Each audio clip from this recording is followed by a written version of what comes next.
Subscribe to our channel by clicking the subscribe button. Click the bell button and enjoy the latest uploads from our channel. Anupama की कोशिश हुई कामयाब, कड़वा करेला शाह परिवार बना मीठा शहद, मगर किसके लिए और कब तक। नमस्कार दोस्तों, स्वागत करती हूं आपका आपके अपने चैनल हंग्री स्पिरिट्स में। हंग्री स्पिरिट्स देख रहे सारे दर्शकों का मैं अंजू शर्मा दिल से स्वागत करती हूं। तो आज के एपिसोड में बहुत ही बढ़िया नजारे थे, बहुत ही प्यार था, बहुत ही खुशी थी इस छत के नीचे, जिस छत के नीचे कभी खुशी दिखती ही नहीं है। अगर होती भी है तो फॉर द टाइम बिंग ये लोग करते हैं, मगर कंटिन्यूसली सुबह से लेके रात तक ये लोग खुशी थे। ये बड़ा सरप्राइजिंग है। मगर ये क्यों हुआ? क्योंकि अनुपमा ने एफर्ट्स किए। ये कड़वा करेला शाह परिवार मीठा शहद बोलने वाला शाह परिवार हो गया। किसी की जुबान से कोई कड़वी बात नहीं निकली, तो इसका क्रेडिट सारा का सारा अनुपमा को जाता है।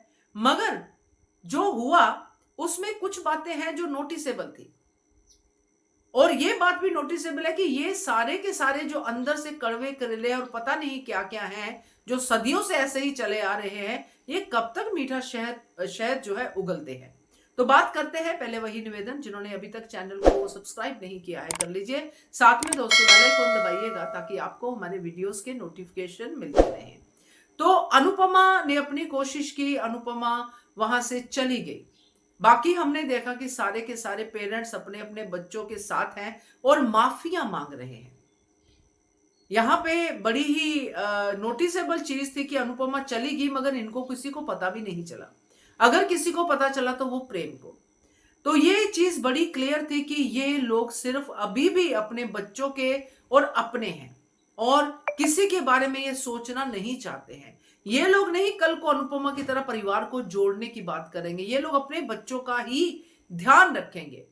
जो भी कुछ हुआ, ईशानी को ब्रेक दिलवा दी पाखी ने उसके काम से, परी की ड्रेस की तारीफ कर दी केंजल और तोशु ने, माफी मांग ली, और अंश को भी प्यार दिया, माही को भी प्यार दिया। यानी कि उन्होंने अपनी अगली जनरेशन को संभाल लिया। बा ने भी अपनी डोली को गले लगा लिया। मगर यहां पे कोई अकेला था तो वो थी अनुपमा। उसकी पीठ किसी ने भी थपथपाई नहीं कि आपने बहुत अच्छा किया मम्मी, हमें हमारे बच्चों से मिलवाकर। वो चुपचाप वहां से निकल गई अपनी नई खुशी की तलाश में। क्योंकि जो भी कुछ अनुपमा ने कहा वो हम भी बातें करते हैं। डेली लाइव सेशन में हमारी ये बातें होती हैं, पॉजिटिवली सोचने की बातें होती हैं, पन्ने पलटने की बातें होती हैं और आगे बढ़ने की बातें होती है। अनुपमा ने बहुत अच्छे से ये सारी बातें कवर की और इन लोगों की समझ में भी I for the time being.